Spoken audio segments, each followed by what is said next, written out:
Y vamos a hablar inmediatamente y vamos a seguir un poco el hilo de lo que venía diciendo en el comentario con la senadora Patricia Bullrich. Está con nosotros, le agradecemos desde ya la participación en Datos esta noche. Senadora, ¿cómo estás? ¿Qué tal? ¿Cómo estás? ¿Cómo te va? ¿Cómo Bien, andás? bien, muy bien, gracias. Gracias por estar, ¿eh?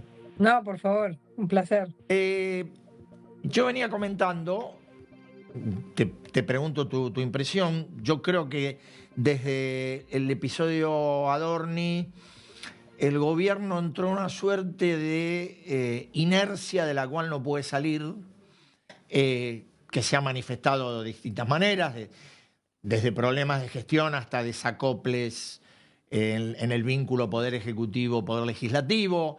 ¿Cómo lo estás observando vos? Bueno, ese fue un proceso que nos demoró mucho, que nos ponía siempre al borde de una situación institucional muy compleja, porque imagínate que una interpelación con una moción de censura para echar un jefe de gabinete nunca pasó desde que existe la institución del jefe de gabinete. Entonces eso trabó mucho la tarea parlamentaria. Yo en distintas ocasiones lo planteé, tanto privada como públicamente, que había que tomar, se debía tomar una determinación sobre Adorni, porque Adorni estaba en una situación que lo que hacía era paralizar la función gubernamental y también la función parlamentaria. Se tardó un tiempo, eso nos complicó y luego vino el Mundial y eso trabó muchísimo Después vino el asueto parlamentario, eso trabó mucho. Bueno, igual ahora recuperamos bastante el ritmo. Estos días hemos tenido bastantes comisiones como para poner en marcha proyectos eh, fuertes del gobierno, tanto en la Cámara de Diputados como en senadores, con el afán también de tener una agenda que sea de temas más estructurales y también de temas que no sean solamente económicos, que también tenga temas educativos, temas sociales de otro tipo, que amplíe un poco el horizonte de la mirada de cuáles son los temas que son trascendentes, importantes, ¿no? Yo cuando mencionaba la cuestión de algunos desacoples, poder ejecutivo, poder legislativo, digo, hay ejemplos. Fue el tema de la ley de extranjerización de tierras, fue el tema del manejo del fuego, fue el tema incluso del conflicto con los guías en los puertos por el tema de las embarcaciones. Ujú. Digo, ahí hay algo digo, ahí hay una línea que habitualmente debe funcionar con alguna sintonía, da la impresión que en ese caso no ocurrió. A lo cual se sumó, esto es por supuesto una opinión mía, que el espacio Adorni me parece que también produjo como una guardia levantada de parte de algunos gobernadores que en estos tiempos y en estos años han sido habitualmente colaboradores del gobierno. Sí, sí, yo creo que sí, que eso nos generó un cansancio de parte de los aliados diciendo qué pasa que no resuelven este problema que tienen, ¿no? Un tapón que está tapando la posibilidad de avanzar en temas importantes, tanto los que plantea el gobierno como algunos que plantea la oposición, que también tienen que ser discutidos. Y eso generó un cansancio de parte de los aliados parlamentarios. También creo que hay un segundo fenómeno que, por lo menos el otro día, cuando se discutió la ley de propiedad privada, que se sacó el capítulo de tierras y el de manejo de fuego, también ahí se vio algo, ¿no? Y es que hay como un diálogo, quizás, que eso no significa que hayan roto el diálogo con el gobierno, ni mucho menos, pero hay un diálogo entre, digamos, gobernadores de origen peronista del norte del país, que siempre jugaron muy cerca del gobierno, de Misiones, que comenzaron como a coordinar algunas cosas. Y igualmente hoy ya estamos viendo que en otros temas nuevos que se están debatiendo, como es el caso del Super Rugby, hay bastante entusiasmo en que eso salga y también, por lo menos de muchas provincias, y también el caso de temas de otra índole, más sociales, como es el tema de una ley de salud mental que viene a resolver un problema no resuelto en la Argentina, como es la internación compulsiva, cuando hemos visto casos Ujú. muy, muy duros de gente que necesitaba internarse y no se lo podía, entonces estamos cambiando esa ley. O sociedades comerciales, que se está trabajando sobre una modernización muy de fondo, y ahí ya comienza de nuevo a haber como una coordinación. Veremos en estos días, hoy también la Cámara de Diputados ya tiene preparada la sesión con Banco Central, con Inocencia Fiscal como para trabajar. Así que esperemos que la competencia electoral que se va a dar, sí o sí, no sea una traba para mantener una gobernabilidad parlamentaria y de acción conjunta, ¿no? Creo que las cosas van por carriles separados y así lo muestran estos gobernadores, no así el kirchnerismo que te sentás y ya te dice que no, pase lo que pase, te dice que no, ¿no? No hay manera de poder lograr una pregunta más o menos, un acuerdo más o menos razonable, ¿no? Igual se te vio ayer en el seminario del Malva hablando animadamente con Pichetto. Es cierto, Pichetto no es una versión kirchnerista del peronismo, ¿no? No, bueno, claro, sí. Bueno, a ver, em, lo cortés no quita lo valiente. Yo tengo, siempre en general, mantengo buenas relaciones y las cosas se plantean de manera tranquila. Trato de plantear las cosas en términos políticos y no en términos de levantar el tono o de insultar al otro, sino de tratar de reconocer esa diferencia. Y bueno, y además en mi caso, como jefa del bloque de gobierno, tengo sí o sí que conseguir los votos, así que peleándome no voy a ningún lado, ¿no? No llego a ningún destino. Sí, claro. Decime, cuando hablábamos recién del tema del Parlamento, y te lo planteo puntualmente por el contexto en el cual se dio, y mencionamos el tema de ley de tierras, manejo del fuego. ¿A vos te pareció oportuno en el contexto que estaba viviendo la Argentina eh, la utilidad de haber debatido ese tema? Mira, yo te Hablo diría en términos que, emocionales, ¿eh? Vos, sí, sí, totalmente, te entiendo. Yo te diría que 2 meses antes esa ley salía por amplia mayoría. Y es verdad que se fue generando con el Mundial, con la bandera de las Malvinas, se fue generando inclusive con las mismas decisiones del gobierno de no dejar entrar a las personas que insultasen a la Argentina. Se empezó a generar como un momento muy, muy nacionalista.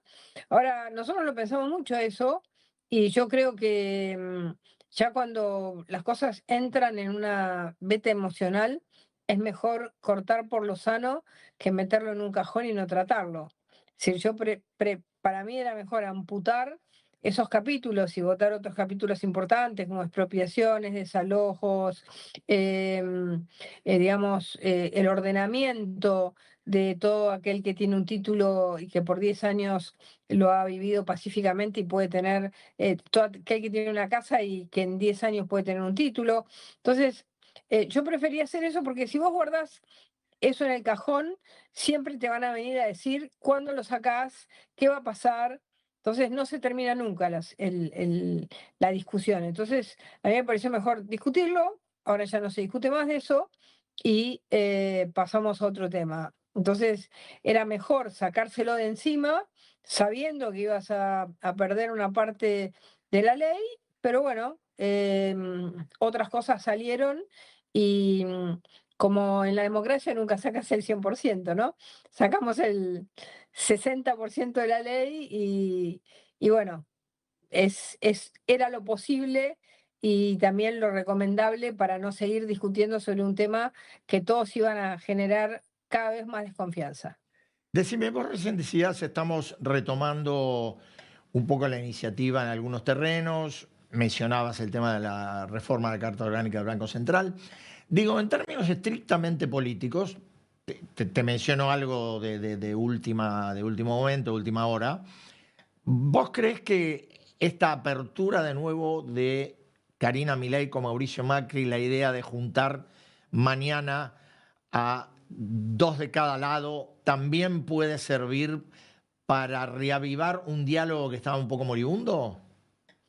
Bueno, yo creo que sí, yo creo que desde una perspectiva política estratégica para la Argentina, poder tener una coalición que se vaya conformando para las próximas elecciones es muy importante.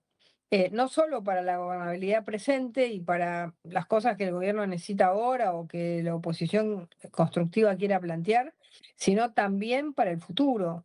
Porque vos sabés que eh, cualquiera que está mirando en la Argentina, que quiere usar la ley de inocencia fiscal y sacar los dólares que tiene en una caja fuerte o en su casa, o un inversor extranjero te va a preguntar qué va a pasar en las elecciones.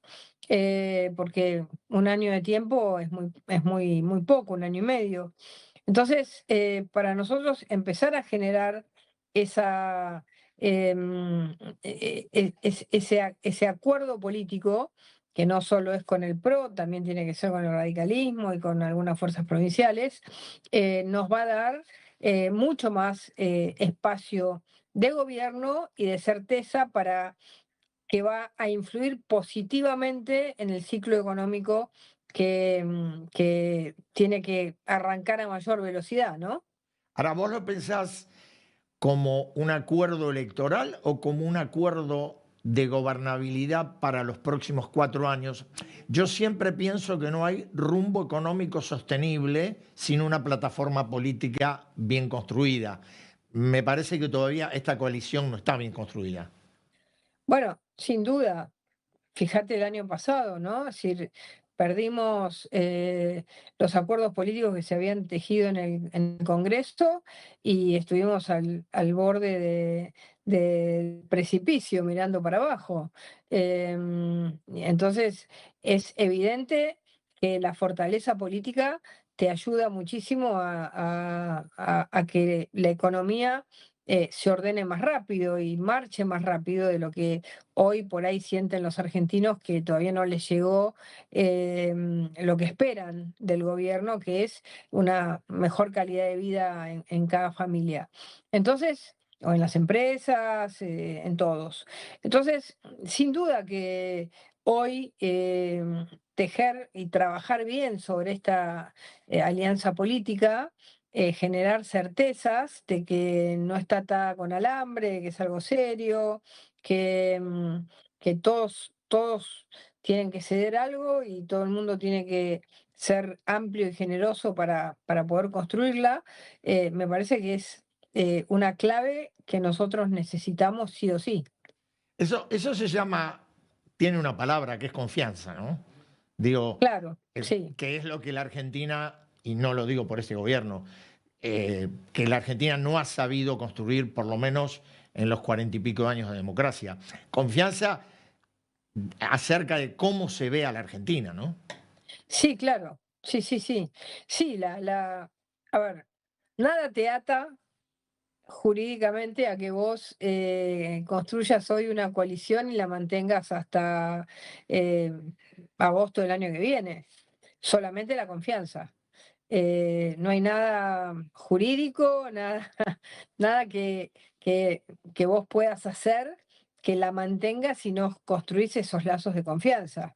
Y eso me parece que es muy importante. Yo por lo menos en mi tarea en el Senado trato de construir con aquellos que completan el voto para que las cosas salgan, fundamentalmente confianza. Decir la verdad, escuchar con seriedad y no hacer que escuchás, sino que los escuchás en serio. Escuchar también a los distintos sectores sociales que están involucrados en cada tema, estar cerca, eso me parece que es muy importante y eso da confianza. y que como vos decís, es un lazo invisible pero fundamental, ¿no? Vos mencionaste recién, y hoy también lo mencionó Diego Santilli, jefe de gabinete, vos dijiste recién, bueno, que todavía los beneficios económicos no llegan a todos. Santilli dijo hoy, bueno, hay que tener un poco de paciencia porque, bueno, es cierto, en la vida cotidiana todavía no se notan muchos beneficios. La pregunta es, ¿cuánto, cuánto tiempo creen ustedes que hay y cuánto se puede regenerar la expectativa en función de que lo mejor está por venir después de 2 años y medio de gobierno? Bueno, en primer lugar, hay algo que es muy importante, muy, muy importante, que es la estabilidad lograda. Pero sin duda que la estabilidad llega un momento en que por sí sola no te construye esa necesidad social o esa esperanza depositada de gran parte de la sociedad en el cambio que vos planteaste como proyecto de vida para la Argentina. Em, yo creo que es importante que nosotros tratemos de ir a un paso un poco más rápido para que se sienta claramente que este proyecto no es solamente un proyecto estructural, teórico, sino que es un proyecto que le llega a cada uno. Y eso, digamos, estamos todos los días pensando, tanto el equipo económico como el equipo social, como el equipo de seguridad, como los equipos parlamentarios, estamos todos los días pensando qué cosas podemos hacer sin romper el hilo conductor del proyecto, sin quebrar eso, cuáles son las cosas que nos cambiarían esta sensación. Porque es verdad que la Argentina está creciendo en términos generales, pero en términos regionales, en términos de grandes conurbanos, las realidades son distintas. Entonces, eso hace que muchísimos sectores que viven de una economía con una bajísima productividad, les cueste mucho porque sus salarios son bajos en relación a sus pretensiones, al costo de vida, y eso es lo que más tarda en una economía, ¿no? Aquel sector que no tiene una productividad rápida o que no es exportadora de dólares, esos son los sectores que más lentamente mejoran y que por otro lado son los que te constituyen los grandes conurbanos, donde vos tenés comercio, industria, tenés trabajo, tenés empleo. ¿Mm? Claramente. Y te digo, a ver si lo compartís. Así como vos dijiste, hay líneas que no se pueden tocar. Una de ellas claramente es el tema del superávit fiscal. Ahora, también es cierto que mirando algunos detalles, uno piensa, bueno, por ahí se podría hacer de una manera, a ver, de una forma quirúrgica más delicada, ¿no? Cuando uno vio que hubo 1 billón de pesos que pudieron haber ido al sistema vial y no lo fueron para sostener el superávit. Cuando, por ejemplo, un crédito de 400 millones de dólares del BID se reasignó, que iba para el Ferrocarril San Martín, se reasignó para mantener el superávit, está bien el superávit, también es cierto, se descuidan otras cosas. Sí, sí, sí, es verdad. Lo que pasa es que el superávit es producto de tres niveles: del Estado Nacional, de los estados provinciales y de los estados municipales. Cada uno participa en parte en el costo argentino, que es lo que nosotros tenemos que lograr bajar para que la Argentina sea más competitiva y más productiva. Y entonces, la verdad que el esfuerzo, el gran, gran esfuerzo, lo ha hecho el gobierno nacional, que bajó un 30% el gasto. No, no asimismo las provincias y tampoco las municipalidades. Entonces, el problema es que se concentra el esfuerzo en el Estado Nacional y llega un momento en que no tenés cómo mantenerlo, y entonces reasignás partidas, es verdad, vos decís sí, pero reasignaste partidas viales, está bien, pero por otro lado están ya al salir todas las privatizaciones, las concesiones de rutas, no son privatizaciones, las concesiones de rutas, que va a mejorar el 60% de las vías troncales del país. No está bien eso, no está bien. Ahora, si vos tocas el superávit, se te cae todo el edificio. Entonces, el tema eh, es un dilema. Es un dilema que Ujú. nosotros tenemos que mantener el superávit porque la confianza se genera en que esos pilares no se muevan. Y la Argentina es un país que está enfermo en el sentido de que ha tenido toda su vida déficit. Si vos fueras Chile, vos podés decir, bueno, yo puedo tener un poco de déficit porque necesito tener un poco de déficit este año y el año que viene puedo compensar. ¿Por qué? Porque ya tienen una base de confianza sobre la que pueden realizar esos movimientos. Argentina no lo tiene. Vos te vas del plan, inmediatamente dicen, bueno, ya está, volvió la Argentina del déficit. Y entonces, en nuestro margen de maniobra es pequeño. Decime, vos recién decías, cuando hablaste de la situación social, económico-social, que todos los días están pensando recursos, a ver de qué manera se puede paliar un poco el sufrimiento de algunos sectores sociales. Y hay un tema que está muy en debate desde hace bastante, que a lo mejor me parece que escaló también porque de parte, corre por mi cuenta, de parte del presidente hubo respuestas no adecuadas, que tiene que ver con la morosidad y el endeudamiento de sectores muy importantes, familiares e individuales. ¿Ustedes están Sí. pensando en eso también? ¿O ese es un tema, como dijo el presidente, es un tema entre privados? Mira, yo creo que es un tema que hay que pensar. Yo tengo una experiencia en el Ministerio de Seguridad respecto a el tipo de lugares donde muchos miembros de las fuerzas de seguridad se endeudaban. Y eran lugares que cuando iban a ver la tasa que les cobraban, eran tasas imposibles, ¿no? Pero claro, como por ahí pedían una garantía, no la tenían y demás, comenzó todo un endeudamiento enorme donde el policía cobraba el sueldo y al día 2 se quedaba sin dinero. Entonces era una bola de nieve, ¿no es cierto? Entonces, ¿qué hicimos? Hicimos una renegociación, en ese momento con el Banco Ciudad, que nos dio una buena renegociación, y todos los miembros de la Fuerza de Seguridad que tenían esas bolas de nieve pudieron cambiar esos lugares donde esa deuda la tomó el banco, renegoció esa deuda el banco y a los agentes les dio un refinanciamiento de la deuda y también les puso un límite al endeudamiento respecto a su salario, ¿no?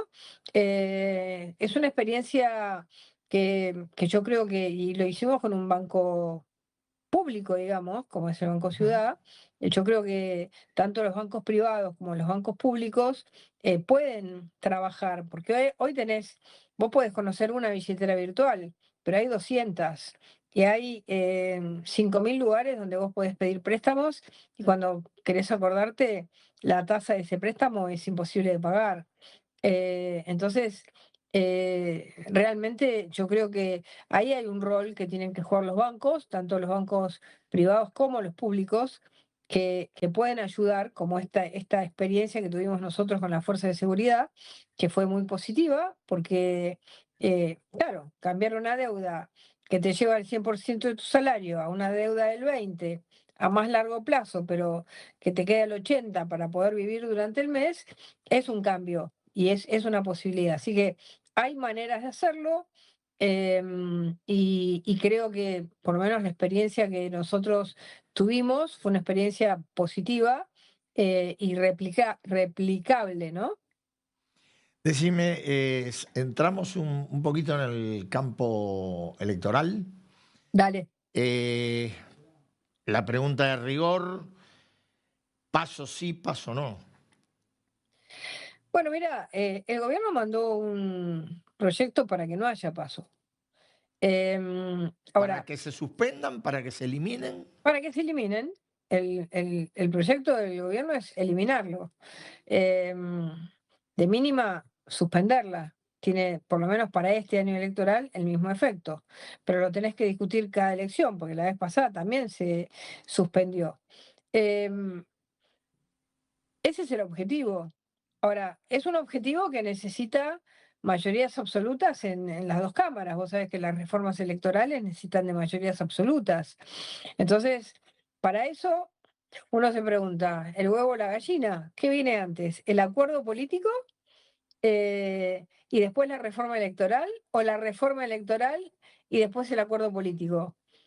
No es tan fácil que te voten una reforma electoral si no está claro cómo va a ser la cancha política.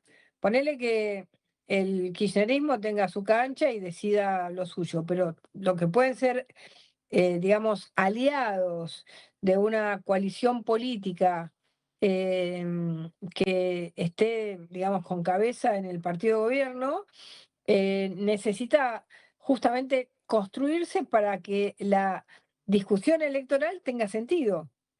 No es al revés. No, Entonces, bueno, me parece que haber empezado estas charlas ya y ya tener una charla con el PRO oficial, y espero que pronto suceda con el radicalismo y con partidos provinciales, eso nos va a dar la posibilidad de trabajar sobre un terreno más firme, la reforma electoral.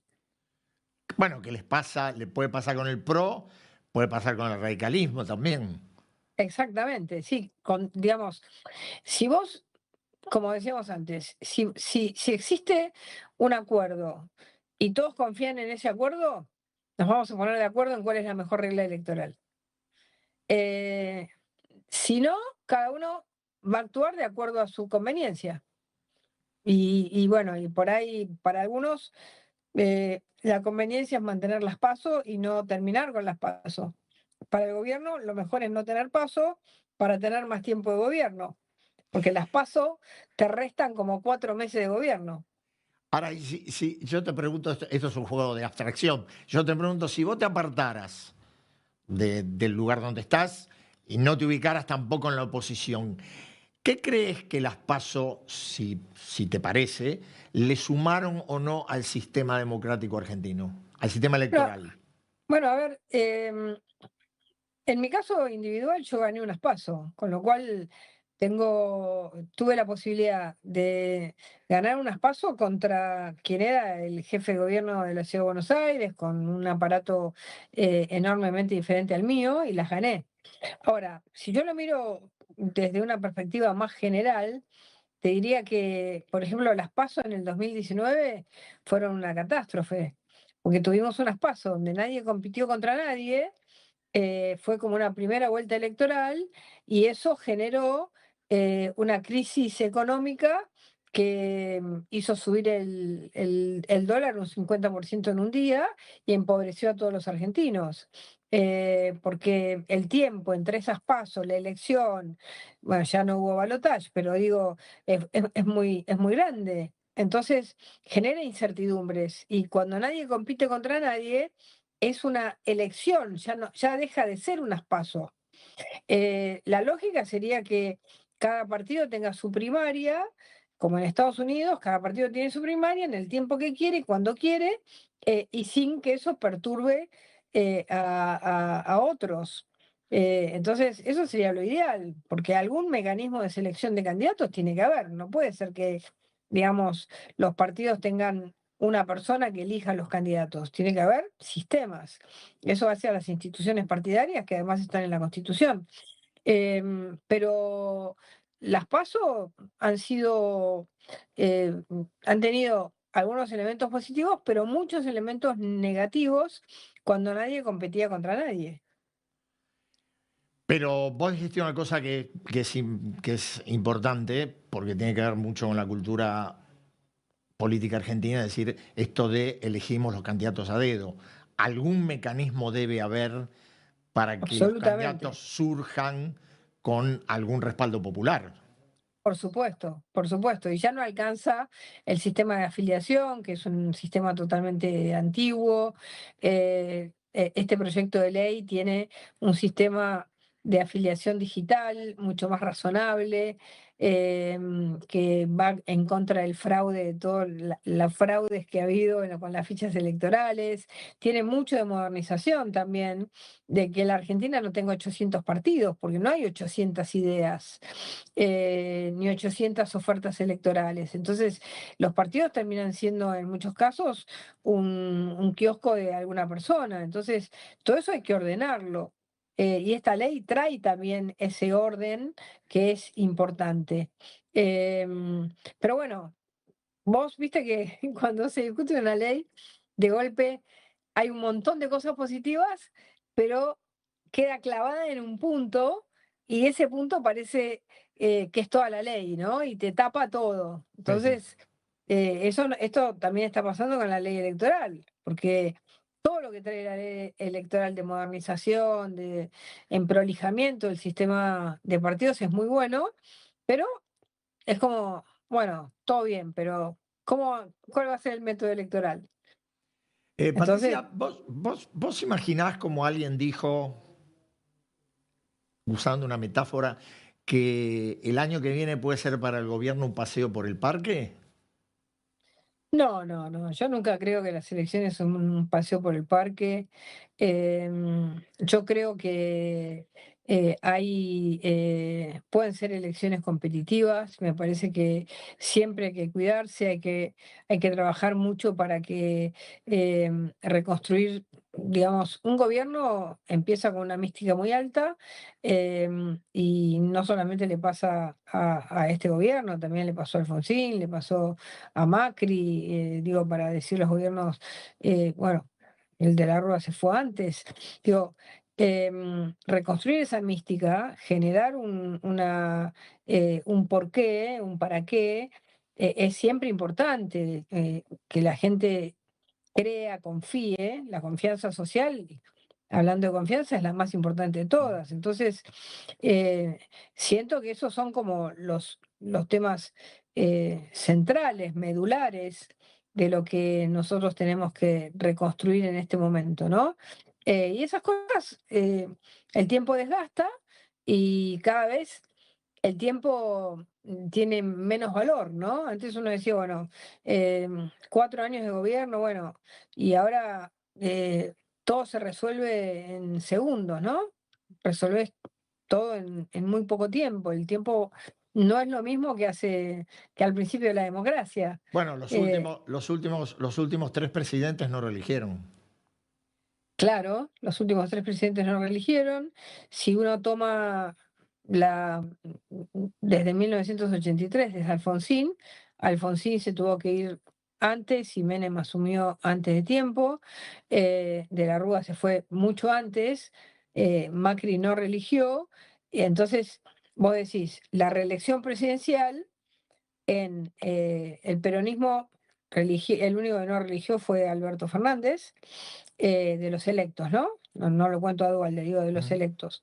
Eh, bueno, Néstor Kirchner le dio a Cristina, Cristina religió, pero bueno, el kirchnerismo tuvo bastantes años de gobierno. Digo, fíjate que si uno lo piensa desde esa perspectiva, la reelección de un modelo de país, para nosotros es una deuda,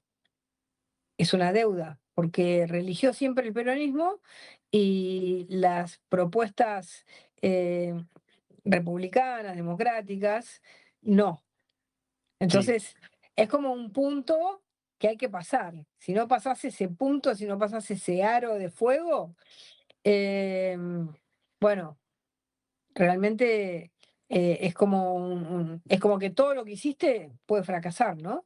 Y vos estás imaginando, y esto también es absolutamente conjetural, ¿vos estás imaginando un escenario de nuevo polarizado, más allá de las conveniencias de cada uno?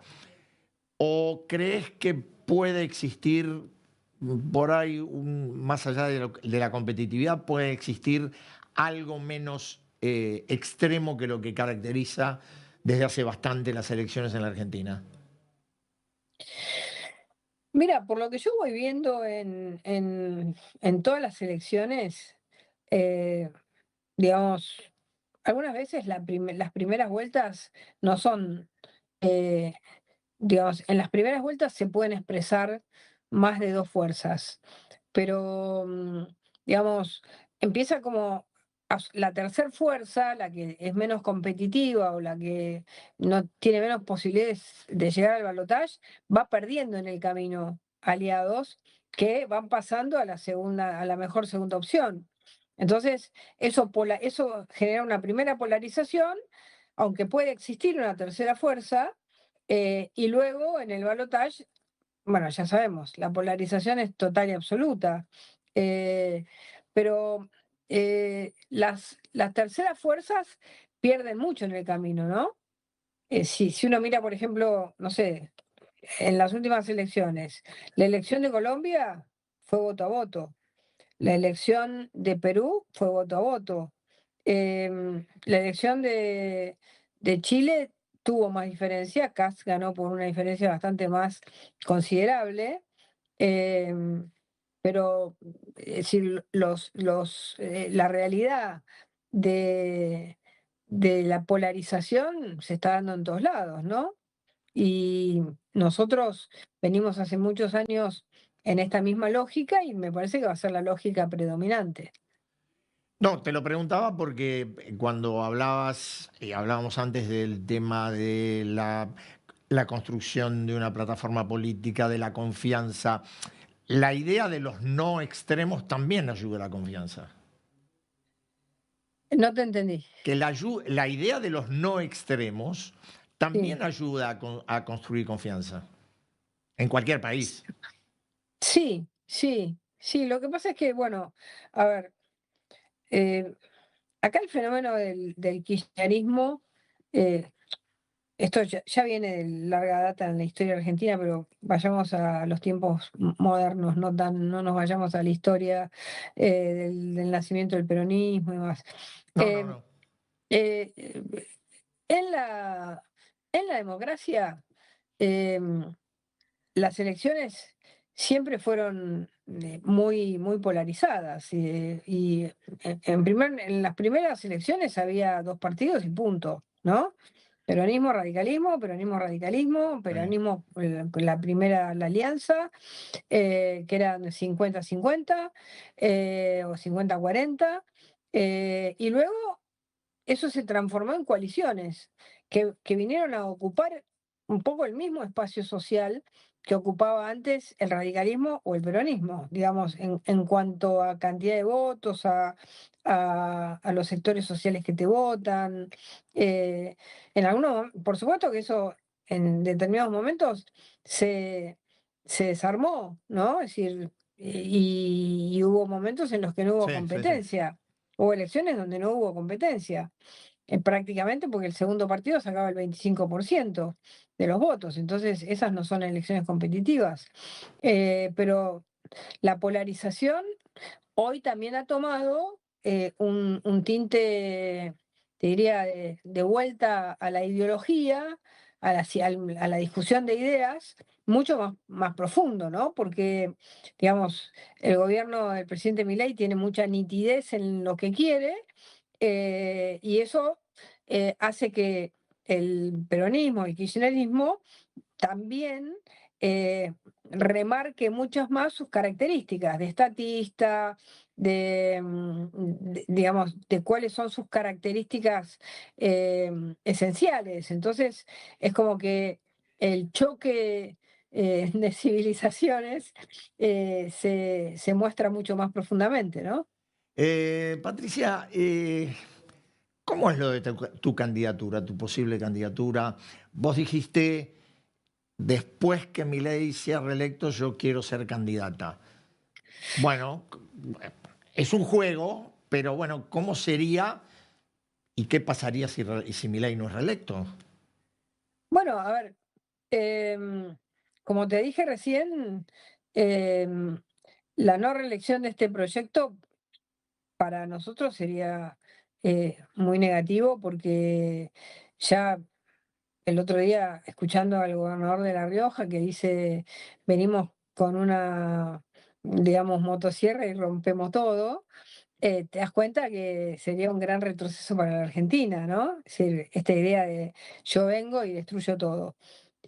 Así que en este momento, ¿qué pasaría? No, no lo puedo pensar demasiado. Tengo que pensar que tenemos que lograr que este proyecto relija. En el caso mío, yo en este momento no tengo una idea sobre mí. No la tengo en este momento. Tengo una idea sobre el proyecto, no sobre mí. Porque tener una idea sobre mí hoy no tiene demasiado sentido. Em, ¿Qué sentido tiene? El sentido es que este equipo que se tiene que agrandar cada vez más, tiene que coalicionar cada vez más, logre mantenerse en el gobierno. Y después, bueno, puedo decir, bueno, yo quise ser presidenta, la peleé, la luché, la puedo volver a luchar, pero es como en otro momento, en otra etapa. Y digamos también de manera conjetural, una escala en la ciudad de Buenos Aires. Mirá, a ver, eh, habiendo sido ministra de Seguridad, mi capacidad de poder pensar en la ciudad de Buenos Aires es algo totalmente posible. Ahora, ¿qué reflexión te lleva a vos la reunión que tuvimos con el PRO? ¿Qué es lo primero que te va a pedir el PRO? No hay ninguna duda, decilo vos. La ciudad de Buenos Aires. Entonces, digamos, hay que ser realista. ¿Y qué te vas a poner a decir no, obcecadamente no? Entonces, no querés una coalición. Si, digamos, digamos, ¿cuál sería una base de negociación?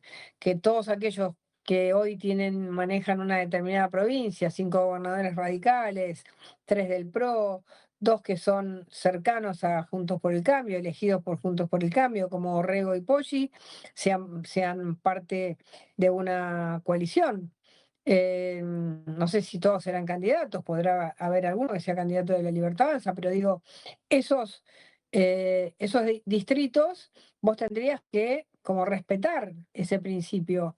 Entonces, ¿qué me voy a poner a pensar en la ciudad de Buenos Aires cuando está en plena discusión este, este acuerdo político? Yo vengo de ganar la ciudad de Buenos Aires por el 51% de los votos, siendo candidata a senadora. Entonces, tengo todas las posibilidades de hacerlo, pero también soy consciente de la necesidad de una coalición. Patricia, te agradezco muchísimo que hayas estado conversando con nosotros esta noche, ¿eh? Seguro nos encontramos en cualquier momento. Es muy amable, ¿eh? Bueno, un abrazo, muchísimas gracias. Igualmente a vos. El liberalismo es el respeto irrestricto del proyecto de vida del prójimo, basado en el principio de no agresión y en defensa del derecho a la vida, a la libertad y a la propiedad.